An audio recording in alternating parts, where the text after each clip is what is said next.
Welcome back to Dragonway Farm. We're into the hot, buggy, really buggy, almost July.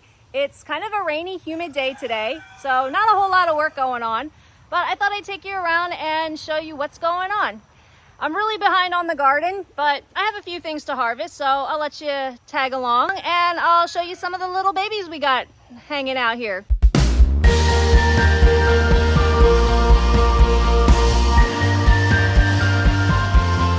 So for the last almost year, I have been trying to sell some chickens and run kind of like a local hatchery type of deal. I know a lot of people in the area do it, but it's something that I found that it was easy. It was a nice, easy side gig to do.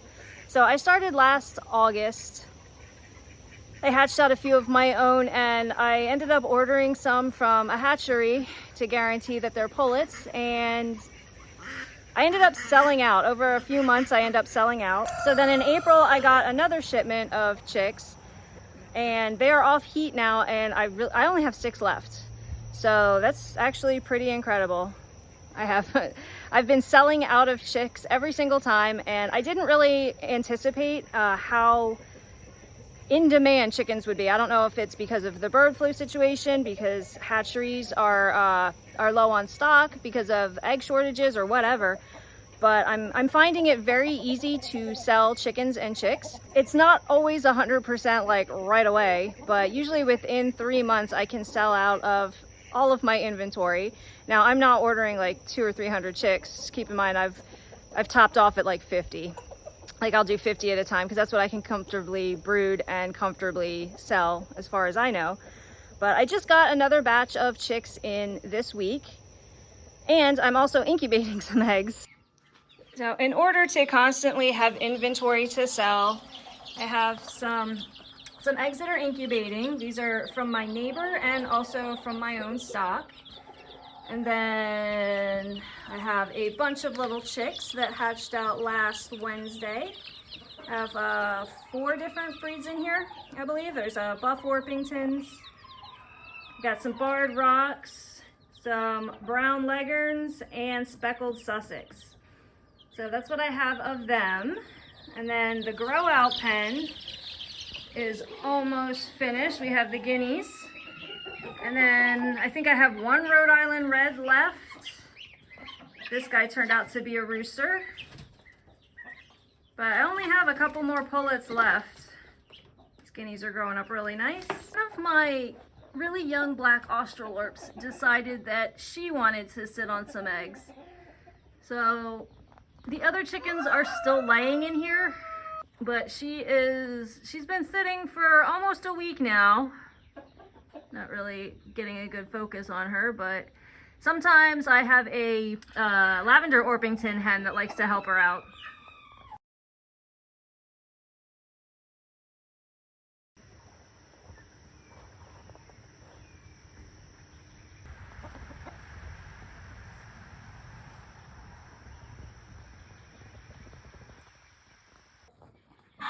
And over on the duck side, I have 2 hens that decided that they wanted to sit on eggs. So these are 2 Khaki Campbell hens. They're not even a year old yet, so I don't really have much faith that anything's gonna come of this. And Khaki Campbells are not known for being the best mothers in the world. Last year I had a hen that she's a half khaki, half runner duck, and she sat on a nest last year, got everybody to hatch, and then just walked away and left the chickens to eat some of the ducklings. And I ended up taking the others and putting them in a brooder, and ultimately I sold them. But yeah, so I don't really have much faith in this, but I will be checking back frequently just to see if anything will hatch. But these 2 ladies, they're determined, especially the one on the left there. She's been sitting for almost as long as the Australorp. So we should have little duckies and little chickens soon if they prove to be decent moms. Who knows? So we'll see what happens. July might end up being a very busy month as far as the babies go, so we'll see. Fingers crossed everything goes well and the business stays good. The garden is a little chaotic right now. I haven't been able to work on it as much as I would have liked, but I was able to harvest some potatoes yesterday. Not very many, but I didn't really have too many plants, so this bed is now ready for planting. I have some lemon balm right there.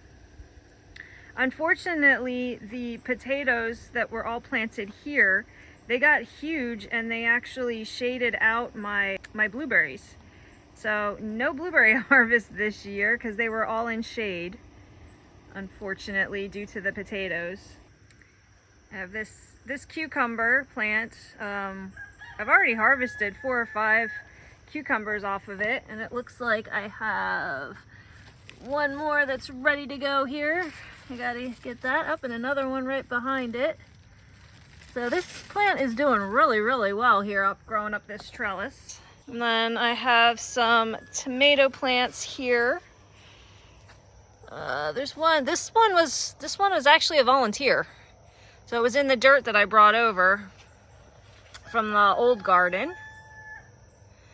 And this is a beefsteak tomato that is already setting some fruit here. I don't know about you, but I personally love sweet peppers. I use them in just about everything throughout the summer and even all year round, if we're being honest, I think. Peppers are a heat-loving plant, so they really start pumping out fruit when it's really hot out. Usually July and August get the hugest harvest. But if you're anything like me and you have trouble waiting for that long to get your first peppers, you might want to try overwintering them. So let me introduce you to Pippi Long Pepper. Pippi is a 1-year-old sweet banana pepper that I started from seed last spring. She grew really well in the old garden, and out of like the 5 or 6 pepper plants that I had, Pippi here was by far the most prolific. She was my favorite pepper plant. I was getting sweet peppers from her pretty much every other day all throughout the season. And when we started to get a threat of frost back in October, early November, she was still cranking out peppers and flowering, so I wasn't quite ready to let her go just yet. So I ended up digging her up and putting her in this little pot here and bringing her in the house. And I got all the peppers that she still had on her, and I wasn't aware at the time that peppers are perennial in some areas until I watched a video later, long after I had brought her in for the winter.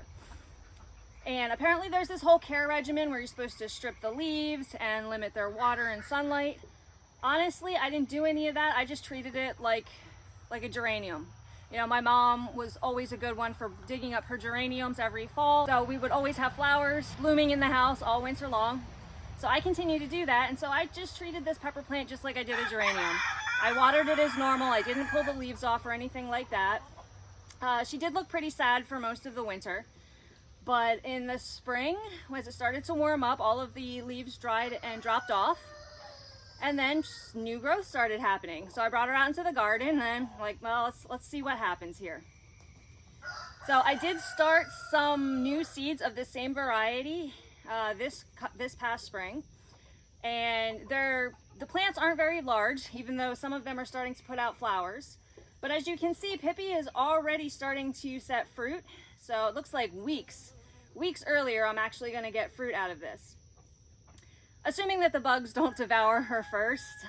Even just a couple days ago, she had a lot more leaves. And I see this is a little pepper that just didn't make it. It looks like something has started to eat it. So I don't see anything on it right now, but it does look like that I'm starting to get some pest issues on here, even though I don't see the culprit actually on the plant. If you are impatient for peppers every season, you might want to think about bringing in your pepper plants from the season. Just overwinter them and turn them into perennials, and it kind of really gives them a jump start. They're a lot bigger than the ones that you would start from seed, so they're ready to start putting out fruit sooner. We have some little butternut squash that's starting to form.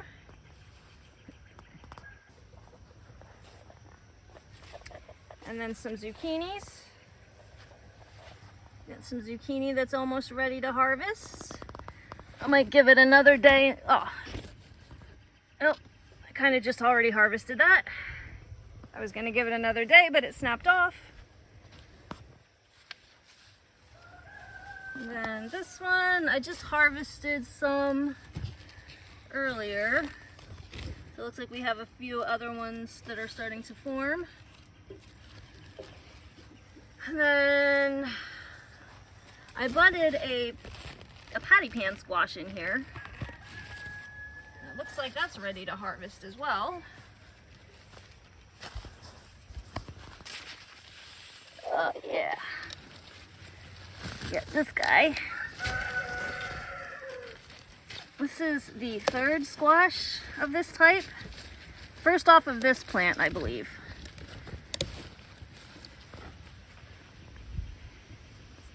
It's a pretty good looking squash right there. And then this is another of those same patty pan squash plants. I've already gotten 2 or 3 harvests off of this plant. This is a really good one with the echinacea right next to it. And then I have some grape. And I finally fixed my lavender problem, and I have lavender now pretty much all the time. This was another volunteer tomato plant that just decided to come up. I don't know what it is. It looks like it might be a cherry tomato. Not really sure. I got carrots. I did harvest a few of these already. I'm gonna give them a little bit longer, I think. And we got some more tomatoes over here and some basil. So I definitely need to plant more stuff. Kind of been neglecting this garden a little bit. It's a little bit of a mess at the moment, but we'll get there. So as you can see, I'm really busy with babies here in June and July.